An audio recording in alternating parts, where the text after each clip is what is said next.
Hello students, once again I welcome you all in this online class, and today we will discuss about the full-fledged question of admission of a partner, because one by one we have gone through all the topics relating to admission of partner, like whenever new partner will admit in the partnership business, first of all their ratio will be changed. We learned that how new ratio will be calculated at the time of admission, as well as you also know that when new partner will enter in the partnership firm, some or all the old partners will sacrifice some of his share in favor of new partners. So how sacrificing ratio will be calculated, and at the time of admission of partner, what are the accounting treatments, like accounting treatment of goodwill, accounting treatment of reserves and accumulated profit and losses, and after and you have also seen that at the time of revaluation of new partner, all the assets and liabilities are reassessed, and their value and their loss or profit are transferred to old partners capital account in their old ratio. These all things you have seen one by one. Now we have gone through the question, full-fledged question, including all these topics in a single question. Okay? So today we will start from the revaluation account. After that we will prepare partners capital account, and then partnership firm prepares their balance sheet. यानी जब new partner कभी भी partnership business में आता है तो requirement जो types of account जो होते हैं हमारे बनाने के लिए, सबसे पहले हम क्या बनाएंगे, ठीक है ना, revaluation account. Revaluation account will be prepared, then partners capital account will be prepared, partners capital account will be prepared, and then balance sheet will be prepared. These are the main account which are prepared, main account and statement. These are the statement. So these are the account and statement which are prepared by the partnership firm at the time of admission of any new partner. तो आज हम सीधे book का question करके देखते हैं कि अगर हमें कंप्लीट क्वेश्चन एक बार में करना होगा तो कैसे करना होगा. ठीक है, इसी तरीके से इसी वीडियो में मैं क्वेश्चन नंबर 49 का एक डाउट था, तो क्वेश्चन नंबर 49 के डाउट के साथ साथ मैं और भी डाउट वहाँ पे क्लियर करूंगा, because there are bad debts और provision for bad debts. It is very important adjustment, and you will face many time you will face the problem regarding this adjustment. So I will try to clear you the doubts regarding the provision for doubtful debts.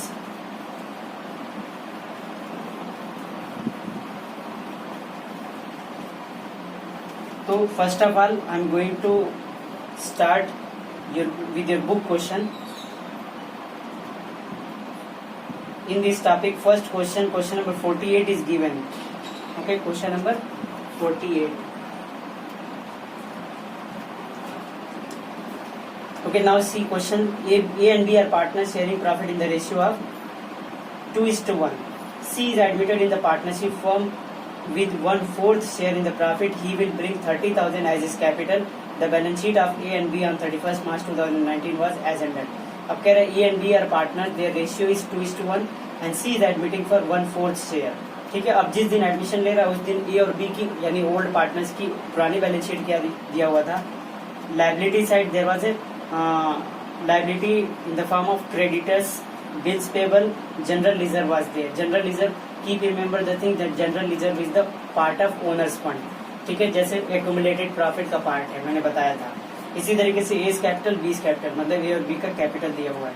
इसी तरीके से asset side में हमें cash, debtors, stock, furniture, machinery and building, ठीक है ना, various assets are given. Last में हमें नीचे इन्फॉर्मेशन एडजस्टमेंट दे रहा है, ऐसे ही एडजस्टमेंट देगा. कह रहा है कि other terms of agreement are as under.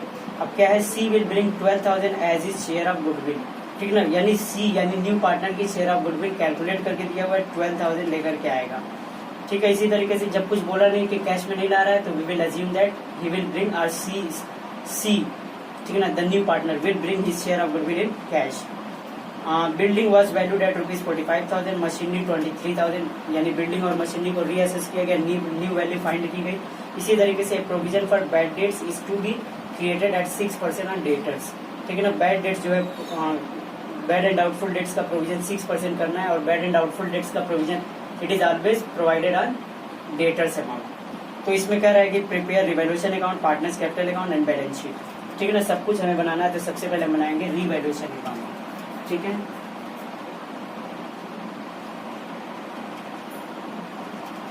अब रिवैल्यूएशन अकाउंट बनाने के लिए वो बोल सकता है sometimes there will be requirement of passing journal entry. तो जर्नल एंट्री पास करने के लिए कहेगा, तो भी हम लोग देख चुके हैं। ठीक है, रिवैल्यूएशन अकाउंट पार्टिकुलर्स अमाउंट। सबसे पहले हम देखते हैं क्या दिया हुआ है। सबसे पहले जो इसमें क्या होता है, एसेट्स और लायबिलिटीज का रिवैल्यूएशन होता है। तो देखो सी विल ब्रिंग 12,000 गुडविल लेकर के आएगा। तो गुडविल लाने में तो रिवैल्यूएशन अकाउंट की कोई एंट्री नहीं है, वो तो cash account debit to premium for goodwill है। तो रिवैल्यूएशन अकाउंट में गुडविल से मतलब नहीं है। अब क्या है, building was valued at 45,000। Building कह रहा है कि न्यू वैल्यू उसकी फाइंड की गई 45,000। बैलेंस शीट से यानी बुक वैल्यू से कंपेयर करेंगे तो बुक में कितना दिया हुआ है, building it is given 40,000 in book, now it is 45,000। पहले 40 की थी, अब 45 हो गया। गेन हो गया। गेन जब भी रिवैल्यूएशन में होगा तो हम क्रेडिट साइड में रिकॉर्ड करेंगे, because revaluation account is a nominal account. तो बाय बिल्डिंग, अगर इसकी जर्नल एंट्री करना होता है तो हम एंट्री करते हैं building account debit to revaluation account. Revaluation entry में क्रेडिट है, इसलिए क्रेडिट साइड में आके बाय बिल्डिंग। ठीक है ना, बाय बिल्डिंग कितना है 5,000। पहले 40,000 का था, अब 45,000 का हो गया। तो 5,000 का गेन जो है वो 5,000 का गेन रिकॉर्ड किया। इसी तरीके से कह रहा है मशीनरी एट 23,000। मशीनरी की वैल्यू जो फाइंड की गई दैट इज 23,000। मशीनरी पहले 25 का था, अब 23 हो गया, रिड्यूस हो गया। 2,000 वैल्यू कम हुई, एसेट्स की वैल्यू कम होने का मतलब लॉस। तो मशीनरी लॉस का मतलब रिवैल्यूएशन के डेबिट साइड में कितने का लॉस हुआ, पहले 25 का था, अब 23 का हो गया। तो मतलब 2,000 रुपीज का लॉस हो गया, 2,000 रुपीज लॉस। इसी तरीके से कह रहे हैं provision for bad debts is to be created at 6% on debtors. जब भी प्रोविजन बोले तो debtors amount it is given 8,000। ठीक है, डेटर्स क्वेश्चन में कितना दिया है, 8,000 दिया है, और प्रोविजन बनाने के लिए बोल रहा है कितना 6%। तो 8,000 का 6% हम तुरंत निकालेंगे। ठीक है, ये कितना हो गया 480।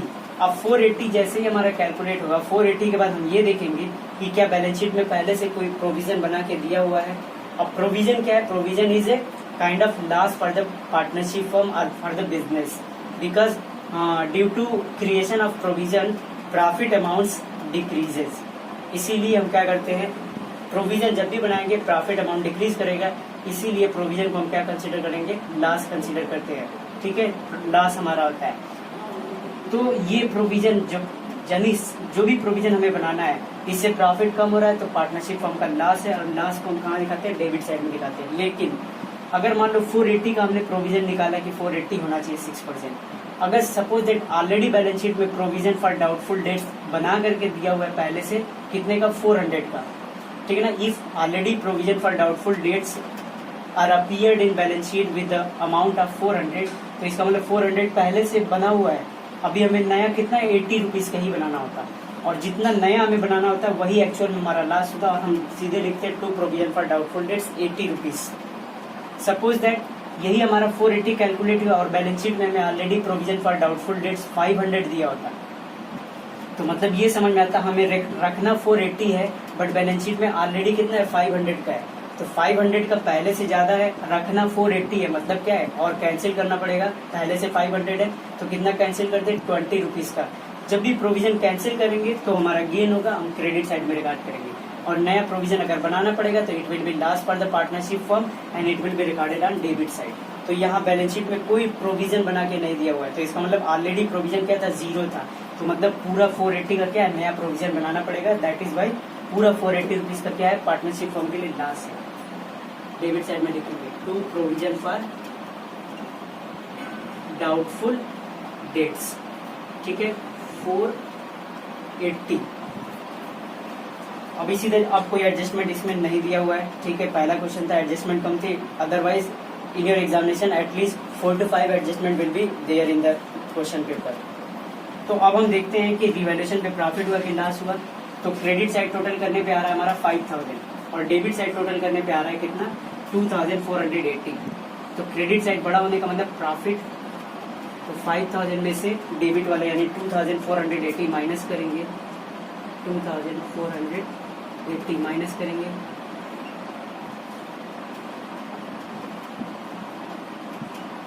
ये आ गया 2520 यानी क्या है profit on revaluation. Question check करते हैं आंसर, ठीक है ना। आंसर हमें दिया प्रॉफिट ऑन रिवैल्यूएशन 2520।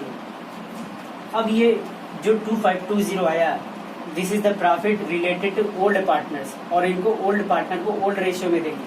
तो ओल्ड पार्टनर हमारे ए और बी के हैं और रेशियो दिया था 2:1 का रेशियो था आई थिंक 2:1, ठीक है ना। 2:1 है तो इनको क्या करेंगे डिस्ट्रीब्यूट, ठीक है। ये हमारा कितना आंसर था 2520 आया था यहाँ पे 2520, ठीक है। It will be distributed among the partners in their old ratio. तो यहाँ पे लिखते हैं टू प्रॉफिट होगा तो डेबिट साइड में आएगा टू प्रॉफिट, क्योंकि पार्टनर्स की कैपिटल को क्रेडिट करना होगा। ट्रांसफर्ड टू पार्टनर्स, अब यहाँ पे पार्टनर्स कैपिटल अकाउंट में भी ट्रांसफर कर सकते हैं, करंट अकाउंट में भी। कैपिटल फिक्स्ड रहेगी तो लिखेंगे profit transfer to partners current account.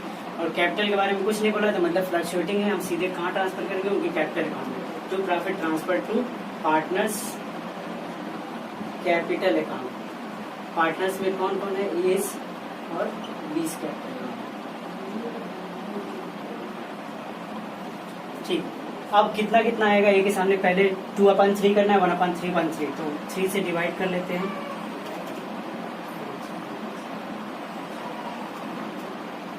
Eight forty का डबल करेंगे यानी 2 से मल्टीप्लाई करेंगे तो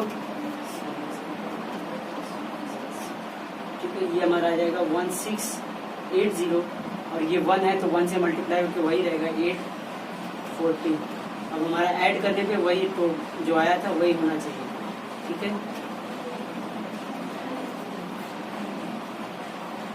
ठीक है 25-20 आ गया। Now we will make the total of both side और दोनों साइड का टोटल अब इक्वल हो गया होगा क्योंकि बैलेंसिंग फिगर हमारा प्रॉफिट लिख गया। तो 5000 एंड 5000, ठीक है। ये हमारा रिवैल्यूएशन अकाउंट बन गया। इसके बाद हमको क्या करना होगा पार्टनर्स कैपिटल अकाउंट बनाना होगा, ठीक है। पार्टनर्स कैपिटल अकाउंट, तो हम पार्टनर्स कैपिटल अकाउंट नीचे ही बनाते हैं यहीं पे।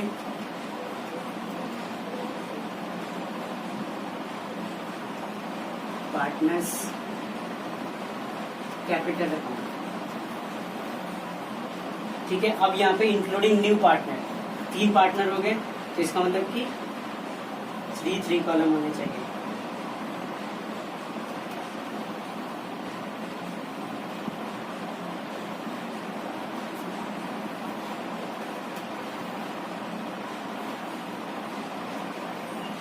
ठीक है ना। पार्टनर्स कैपिटल का फॉर्मेट ये क्या है, ये हो गया हमारा पार्टिकुलर्स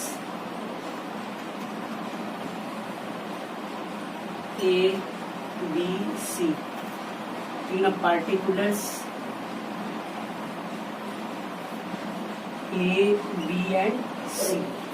तो सबसे पहले हम स्टार्ट करते हैं partners capital account with the opening balance, ठीक है ना। तो ओपनिंग बैलेंस हमें कहाँ मिलेगा यानी पार्टनर्स का पुराना balance, it is given in their old balance sheet, ठीक है। इसमें क्या दिया हुआ है, ए का दिया है 52,000, बी का 30,000, तो लिखेंगे बाई बैलेंस बीडी। हम क्यों बाई बैलेंस लिख रहे हैं, क्योंकि कैपिटल का बैलेंस क्या होता है, कैपिटल अकाउंट बना रहे हैं, कैपिटल का बैलेंस कैसा होता है क्रेडिट बैलेंस होता है, because capital is the internal liability for the business. तो बिजनेस की इंटरनल लायबिलिटी है, लायबिलिटी का बैलेंस क्रेडिट होता है, इसलिए हम स्टार्टिंग बैलेंस कहाँ लिखेंगे, इसकी क्रेडिट साइड में लिखेंगे, ठीक है। अगर मान लो कोई एसेट्स का अकाउंट बनाएंगे तो एसेट्स का अगर कोई ओपनिंग बैलेंस दिया होगा तो it will be recorded on the debit side to balance BD, क्यों, क्योंकि एसेट्स का बैलेंस डेबिट होता है, ठीक।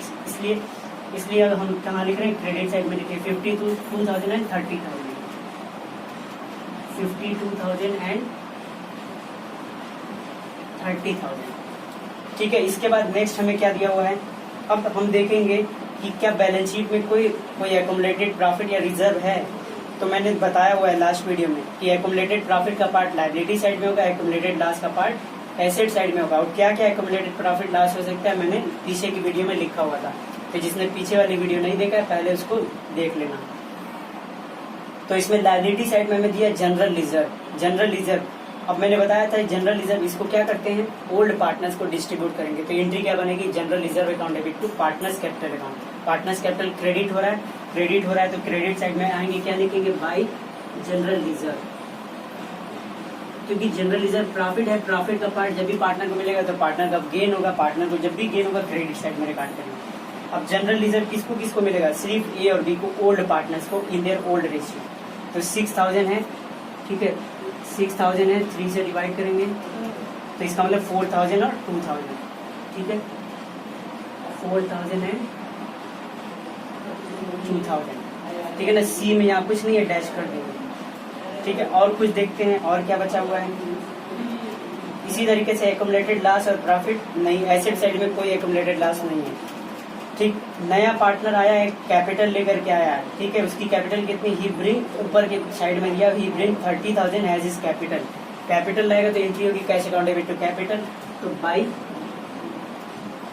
कैश, बाय कैश अकाउंट, ठीक है। ए में नहीं, बी में नहीं, किसकी कैपिटल है, कितना लाया है, 30,000, तो सी कैपिटल ला रहा है 30,000, 30,000 इसमें लिख देंगे, ठीक है। और क्या है इसमें दिया हुआ है, अब जब भी कैपिटल लाया है तो यहीं पे प्रीमियम फॉर गुडविल भी लाया है, ठीक है ना। Premium for goodwill he brought 12,000।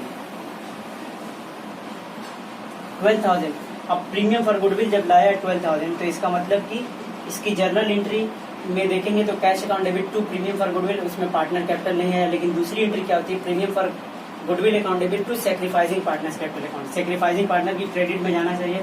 तो कैसे पता लगेगा सेक्रीफाइसिंग पार्टनर कौन है, ये 1/4 का पार्टनरशिप बिजनेस में बना है। जब मैंने बताया था कि when the ratio of old partners will be given and the share of new partner is given only, means there is no other information that C has taken from A or B or C has taken from both the partner in which ratio, अगर इस तरीके की कोई भी information नहीं है तो इनका ओल्ड रेशियो ही क्या हो जाता है, सेक्रीफाइसिंग रेशियो हो जाता है।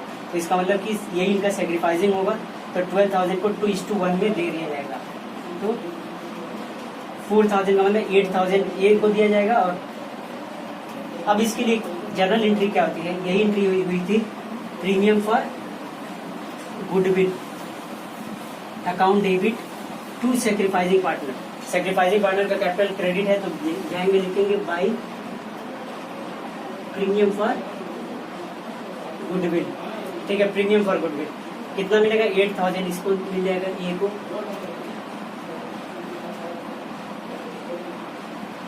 And 4,000 it will be credited, ठीक है। इसका मतलब हमने गुडविल का ट्रीटमेंट कर लिया, इसी तरीके से एक्यूमुलेटेड प्रॉफिट लॉस का ट्रीटमेंट कर लिया, रिवैल्यूएशन ऑफ एसेट्स। अब रिवैल्यूएशन में देखो प्रॉफिट हुआ था, तो प्रॉफिट हुआ था तो पार्टनर्स कैपिटल भी क्रेडिट में ही जाएगा, क्या लिखेंगे, बाय रिवैल्यूएशन अकाउंट, ठीक है। रिवैल्यूएशन अकाउंट कितना, 1680 एंड बी के लिए 840। सी में तो रिवैल्यूएशन का प्रॉफिट जाएगा नहीं क्योंकि ओल्ड पार्टनर्स को मिलता है, ठीक है ना। तो मेनली क्या क्या ट्रीट करना था, ट्रीटमेंट ऑफ गुडविल का ट्रीटमेंट हो गया, ठीक है ना। इसी तरीके से जो कैश नया पार्टनर लाया कैपिटल का वो भी हमने लिख दिया, ओल्ड पार्टनर्स का ओल्ड कैपिटल लिख लिया। जो accounting treatment reserve accumulated profit पड़ा, रिजर्व था तो रिजर्व ओल्ड पार्टनर्स को ओल्ड रेशियो में डिस्ट्रीब्यूट कर दिया, रिवैल्यूएशन पे होने वाले प्रॉफिट लॉस को डिस्ट्रीब्यूट कर दिया। अब सारा कुछ जितना पार्टनर्स को मिलना था ये सारा कुछ आ चुका है, ठीक है।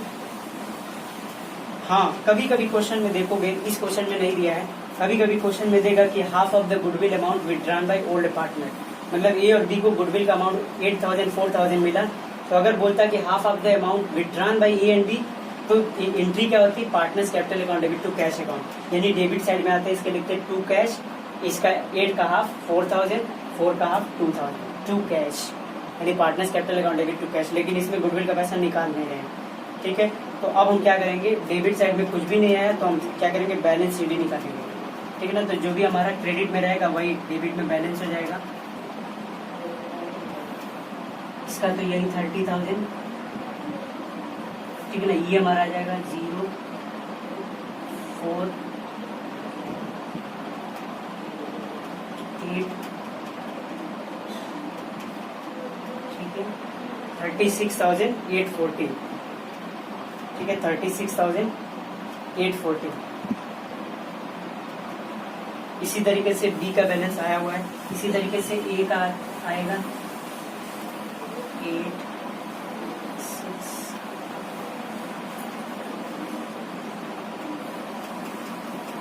65,680, आंसर 65,680, ठीक है ये भी आंसर आ गया। डेबिट साइड में कुछ भी नहीं है तो यही हमारा क्या हो जाएगा पूरा टू बैलेंस CD 65,680, 36,840 और इसका 30,000, ठीक है ना। दोनों साइड में टोटल भी इधर भी यही कर देंगे, ठीक है ना 65 680 36 840 30,000, ठीक है ना। आमने सामने का जो टोटल है वो इक्वल हो गया, अकाउंट क्लोज कर देंगे। अगर मान लो इसके डेबिट में कुछ होता है तो टोटल 65,000 समथिंग में से वो डेबिट वाला माइनस करने, यानी बैलेंसिंग फिगर है। और यही टू बैलेंस CD इनका क्या है, अब नया क्लोजिंग बैलेंस हो गया कैपिटल का। अब जो आगे की बैलेंस शीट बनाने के लिए बोल रहा है final balance sheet, final balance sheet में पार्टनर्स का कैपिटल अब तीनों का कैपिटल होगा, C भी आ गया, C की भी कैपिटल हो गई, including this C new balance will be retained, यानी पहले का जो बैलेंस हुआ करता था 52,000 30,000 उसमें बहुत सारी चीजें नई ऐड हो गई है। अब बैलेंस पार्टनर्स का कैपिटल बढ़ गया है और इंक्रीज कैपिटल यानी न्यू कैपिटल पार्टनरशिप फॉर्म के न्यू बैलेंस शीट में रिकॉर्ड किया जाएगा, ठीक है। यहाँ देखेंगे बैलेंस शीट कैसे रिकॉर्ड होगी, बैलेंस शीट कैसे बनाएंगे, लिखेंगे बैलेंस शीट, ठीक है एज एट, किस डेट पे बना रहे हैं, जिस डेट पे पार्टनर इंटर कर रहा है, ठीक है ना 31 मार्च, डेट इज गिवन 2019, ठीक है, यानी 31 मार्च को दिया था, अब पार्टनर एंट्री कर रहा है 1 अप्रैल को, तो इसको 1 अप्रैल लिखो, 1 अप्रैल को एंट्री कर रहा है, जिस दिन एंट्री कर रहा है उसी दिन की बैलेंस शीट नई बन के आ रही है।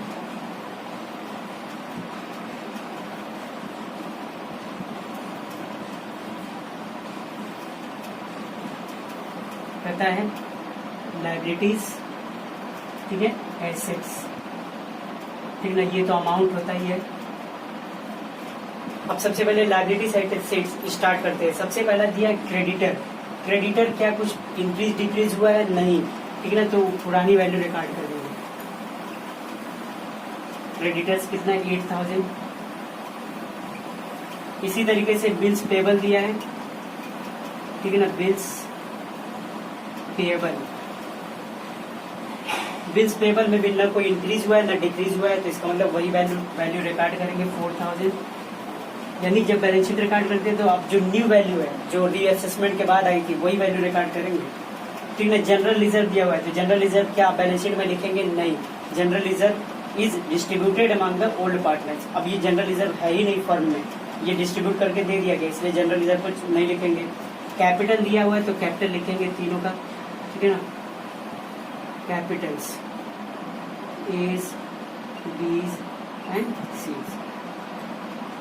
कितना कितना है 65,680, 65,680, 36,840 और लास्ट का 30,000 C का, ठीक है ना। टोटल मेन कॉलम में लिख देंगे 0।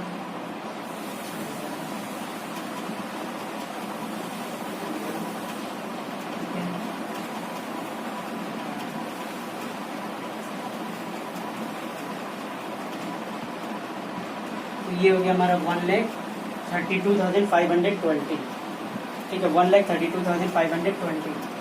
अब लाइबिलिटी साइड में कुछ भी नहीं है। एसेट साइड में आते हैं कैश, कैश का बैलेंस हमेशा चेक करोगे, कैश का बैलेंस अफेक्ट होगा, ठीक है। कैश का बैलेंस कैसे अफेक्ट होगा, जैसे बैलेंस शीट में दिया हुआ है 12,000, यहाँ लिख के समझाता हूँ। बैलेंस शीट में 12,000 दिया, याद रखोगे जब कैपिटल का पैसा लाता है, सी अपनी कैपिटल का पैसा लाया होगा तो कैश लाया होगा, कैश का कितना लाया था 30,000 रुपीज, तो कैपिटल का लाया था इसी तरीके से प्रीमियम फॉर गुडविल का भी कुछ पैसा लाया था। ठीक है, हम एंट्री यही करते हैं ना, cash account debit to C's capital account to premium for goodwill account. तो दोनों अमाउंट ऐड करके कैश के सामने डेबिट करते हैं, यानी कैश टोटल कितना है 30,000 ये और 12,000 प्रीमियम फॉर गुडविल का। तो 30,000 प्लस 12,000 कितना लाया 42,000। ठीक ना, 42,000 कैश लाया है। ये भी देखेंगे क्या कोई कैश फर्म से बाहर गया है। अगर मान लो मैं कहता गुडविल का हाफ पैसा अमाउंट अगर निकाल लेते, तो गुडविल का अमाउंट अगर निकालते तो एंट्री करते partners capital account debit to cash. Cash credit होने का मतलब कैश कम हो रहा है, डिक्रीज हो रहा है, तो उतना माइनस करते हैं जितना पार्टनर निकाल लेते हैं। लेकिन उन्होंने निकाला नहीं है, सिर्फ क्या है कैपिटल और गुडविल के फॉर्म में पैसा इंक्रीज हुआ है। तो अब फर्म का टोटल कैश कितना हो जाएगा, पहले तो 12,000 था, अब हो गया हमारा 54,000।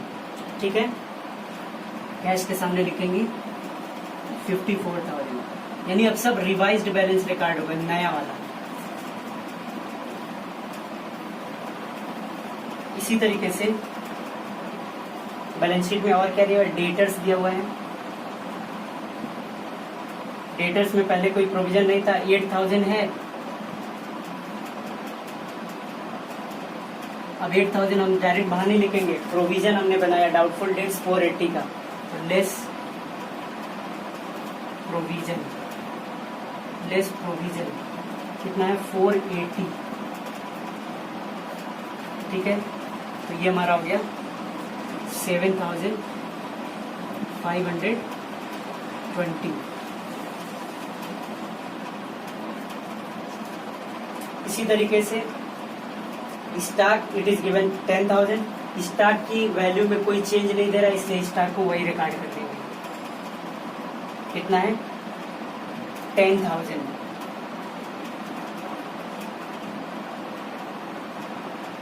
स्टॉक जो है वो 10,000। इसी तरीके से फर्नीचर 5,000 है। फर्नीचर के वैल्यू में भी कोई चेंज नहीं आया, इसलिए फर्नीचर को वही रिकॉर्ड कर देंगे। ठीक है, फर्नीचर 5,000।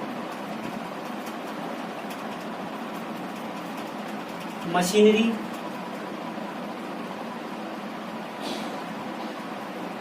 का देखो वैल्यू चेंज हुआ है, पहले 25,000 था, अब नई वैल्यू दिया हुआ है एडजस्टमेंट में 23,000। मशीनरी को देखो हमने 2,000 डेबिट किया, मतलब डिक्रीज हुआ है। पहले 25,000 था, 2,000 डिक्रीज होने का मतलब 23,000।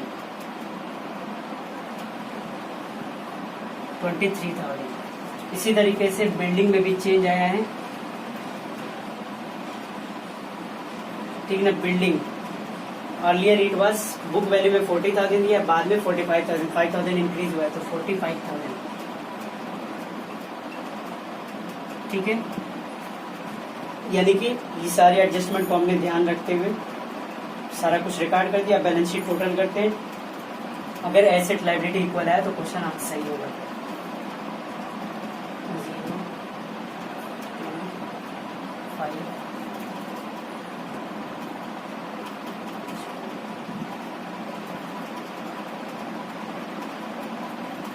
1,44,000 बैलेंस शीट का टोटल है।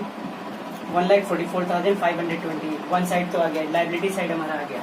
अब एसेट साइड चेक करते हैं।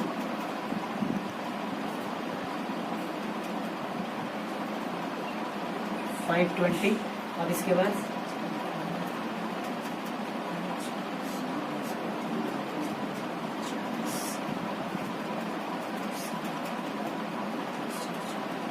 ठीक है 14 आ गया, 1,44,520।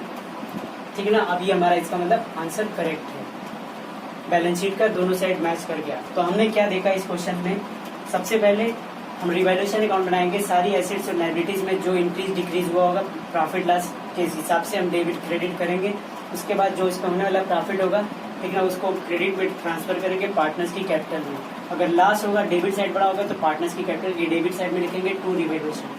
ठीक है, इसी तरीके से जब पार्टनर्स कैपिटल अकाउंट में आते हैं, ओपनिंग बैलेंस पहले लिखेंगे। अगर मान लो ऑलरेडी क्वेश्चन में बोल रहा है कि किसी पार्टनर का कैपिटल डेबिट बैलेंस है, तो अगर डेबिट बैलेंस बोल देगा तो उस पार्टनर का कैपिटल हम इधर लिखेंगे टू बैलेंस बीडी। कुछ नहीं लिखेगा तो हम क्रेडिट बैलेंस मानेंगे। इसके बाद बैलेंस लिखने के बाद नया पार्टनर जो कैश, इसके बाद जो हमारा बैलेंस शीट में जो रिजर्व एक्यूमुलेटेड प्रॉफिट लॉस होगा उसको हमने डिस्ट्रीब्यूट किया सिर्फ ओल्ड पार्टनर्स को ओल्ड रेशियो में।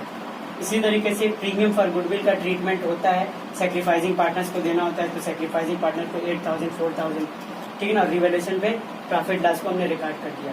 इसके बाद क्या करते हैं, यही फाइनल टोटल हमारा नई बैलेंस शीट का तो एक कैपिटल का बैलेंस हो जाएगा। इसके बाद क्रेडिटर, अगर कुछ क्रेडिटर डिक्रीज हुआ होता तो हम डिक्रीज करके दिखाते हैं, लेकिन क्रेडिटर की वैल्यू में कोई चेंज नहीं था। वैल्यू में चेंज सिर्फ कहाँ था, डेटर्स। अब प्रोविजन बना दिया गया तो इसलिए डेटर्स कम हो गए। मशीनरी की पहले से वैल्यू 25 थी, अब 23 हो गई। बिल्डिंग की पहले वैल्यू 40,000 थी, इंक्रीज करके 45 हो गई। तो नई वैल्यू नई बैलेंस शीट में रिकॉर्ड करेंगे, ठीक है ना। वीडियो बहुत लंबी हो गई है। जो भी प्रोविजन फॉर डाउटफुल डेट्स, चूंकि वो लंबा एक कॉन्सेप्ट है, उसके बारे में मैं नेक्स्ट वीडियो में डिस्कस कर दूंगा। अदरवाइज आज की जो लाइव जो डाउट क्लास होगी उसमें मैं डिस्कस कर दूंगा, क्योंकि वीडियो बहुत लेंदी हो चुकी है। ओके, तो आज के लिए बस इतना ही, ठीक है। अब मुझे लग रहा है कि एक फुल फ्लेज क्वेश्चन का आइडिया लगेगा, ठीक है ना। बाकी आगे जितने क्वेश्चन होंगे उसको ट्राई करोगे, हो सकता है कुछ नई एडजस्टमेंट आएगी जिसको time to time we will discuss, ठीक है ना। और उसके बाद तुम ये पार्टनरशिप का जो चैप्टर नंबर 3 है वो हमारा means we are near to complete the admission chapter. तो आज के लिए बस इतना ही, थैंक यू।